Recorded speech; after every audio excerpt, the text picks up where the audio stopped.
Ja, hej. Jeg vil starte med at komme ind på omkostningerne og hvordan de er blevet udgjort i 2018 og 2019.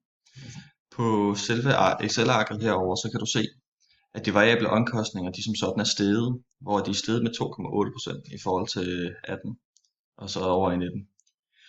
Samtidig så kan du også godt se, at nogle af de andre, der er for eksempel de eksterne omkostninger, de er faldet med 0,38%, og de finansielle omkostninger, de er også faldet med 0,44%. Hvis man sådan som sådan skal tænke over det, så så er personaleomkostningerne som sådan blev sat op med 2,61%, hvor at man tydeligvis kan se, at der blev hyret flere. Og det er nok også er en af de få grunde til, at omkostningerne de er steget på den måde, de er. Fordi at vi nok ikke har fået det samme ud af den investering, som vi egentlig havde håbet på, at vi ville.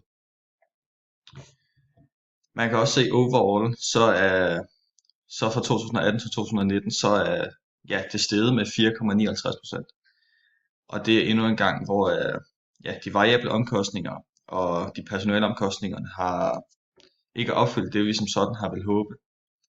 Og man kan se, at som sådan vi har haft vores variable omkostninger steget med 2,8%. Og det her kan man nok også sige, begrundet på den måde, vi nok har udvidet, og at vi har prøvet at eksponere det mere, samt med at det nok heller ikke har lykkedes lige så godt siden, at vi har fået det resultat, som vi har fået. Øh,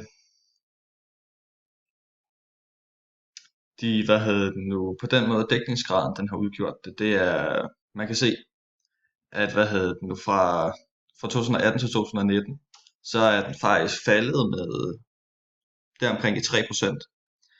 Og det kan nok også begrunde på den måde, at vi ikke har solgt det, som vi har indkøbt, og det har ikke rigtig kunne køre rundt på den måde, som vi har håbet på. Hvor man også godt kan se, at altså endnu en gang, vi har brugt langt flere penge i vores variable omkostninger, end vi har gjort førhen, hvor den er steget med 2 millioner, og hvor vi også vores andre eksterne omkostninger, der er den også steget med 0,5 million, og det samme med de eksterne, hvor de finansielle kun er steget med meget lidt.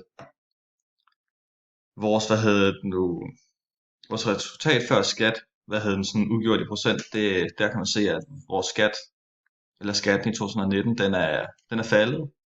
Men det er også på den måde, vi har slet ikke tjent det samme, som vi har gjort i 2018, hvor vi tjente når hen af, næsten 5% af vores omsætning tilbage, i forhold til 19, hvor vi er under 2% af, hvad vi egentlig havde håbet. Årsagen til det endnu en gang, det kan jo være, at vi måske vi har bygget ud af, og det har muligvis ikke lykkedes helt på samme måde, som vi sådan har gjort. Og det er også med, hvis vi har købt varer ind, som vi ikke har kunne sælge igen. Og så ellers så er der også bare det der med at bygge ud. Vi har måske åbnet flere butikker i 2019 i forhold til 2018, og det har vi håbet på, at det kunne forøge vores salg, men det har det egentlig ikke gjort. Og det har så gjort sådan, at vi har tabt flere penge, end vi egentlig havde håbet.